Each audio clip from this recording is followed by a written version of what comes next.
It seems like it was just a couple of days ago. It was the end of August and the college football season was just kicking off. But here we are, middle of October. It's halfway over. And let's motor on. I've got a number of complimentary plays here for this October 12th card. Among them, Michigan State at Wisconsin, plus Notre Dame hosting Southern Cal.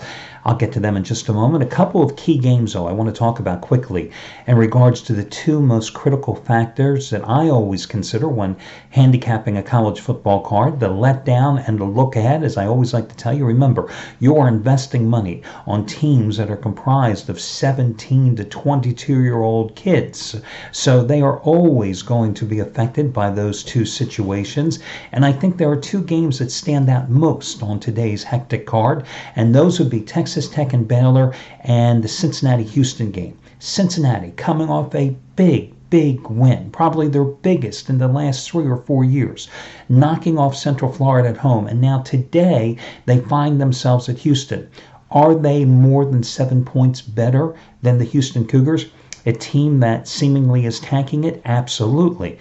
But can the Bearcats get themselves up for this game after that big win against Central Florida? Now, they do have the extra prep time, but it's a game that I would be leery about. And then you have Baylor. Now, the Bears find themselves in the position of being the hunted rather than the huntee. Remember, it was 2 weeks ago they had the dramatic win at home against Iowa State. Then they go on the road in Manhattan last week and kick Kansas State's ass. And now suddenly they find themselves an 11 to 11.5 point home favorite against a very disappointing Texas Tech team. They're better than Texas Tech. No ifs, ands, or buts. But now you're asking Baylor to find themselves in the unaccustomed role to laying the double digits. It'll be interesting to see how Matt Rule's team responds in this situation. Okay, with that being said, let's get to your complimentary plays. I'm going to take a look at this Notre Dame game. Listen, the only way I'm playing this game tonight is to go ahead and lay the 10.5 points. Is USC the more athletic team, especially at the wide receiver spot? And is this USC offense going to perhaps give Notre Dame some problems? I do think so in the first half.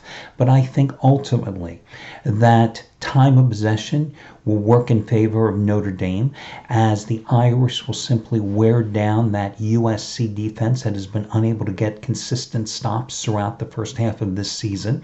I think that the Irish, who really have only failed once, and that's at Georgia, nothing to be ashamed of there. They're coming off the 52-0 win against an overmatched Bowling Green last week at home. And the week prior, they beat Virginia at home 35-20. So they've had a couple of games to get past that loss to Georgia.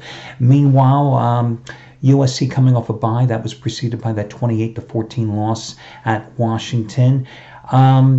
Notre Dame last year, remember, went to the Coliseum. They trailed 10-0 early. Then they reeled off 24 straight points. They eventually won that game 24-17.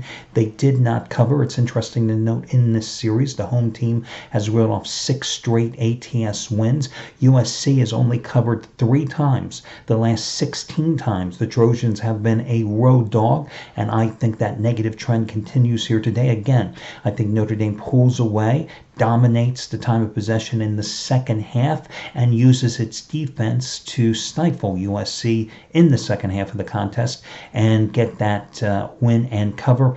I think Notre Dame manages to win this one somewhere between 13 and 17 points.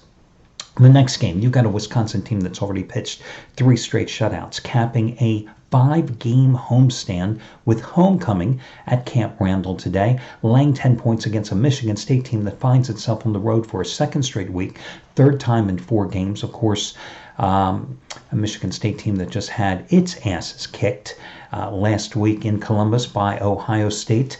This is a Wisconsin defense that is damn good, holding opponents to under 20% on 3rd down conversions this season. A Michigan State offense that seemingly can't find its way out of a dark corner has only scored a total of 17 combined points against the 2 power conference teams it has faced this season, Arizona State and Ohio State, after losing 34-10 to the Buckeyes last week.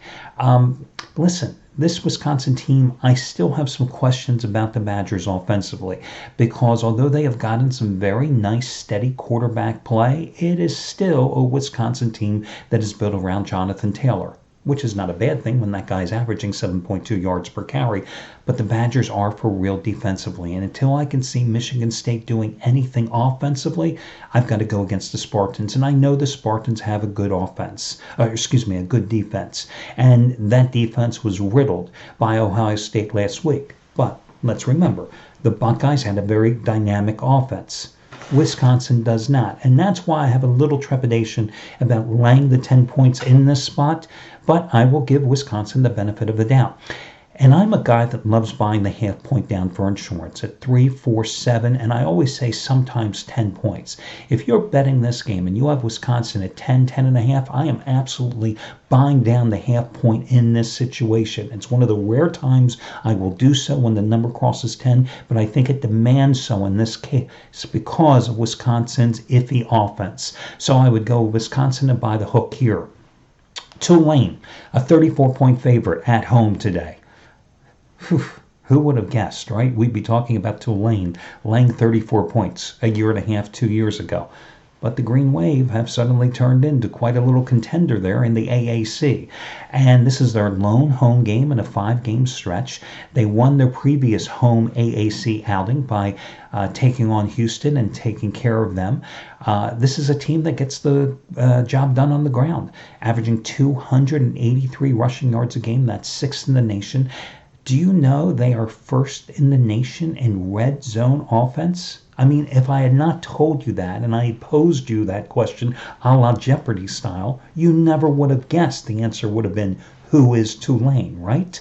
Never in your life. Listen, they've won 3 straight, 4 out of 5 this season. Their lone loss came on the road against Auburn.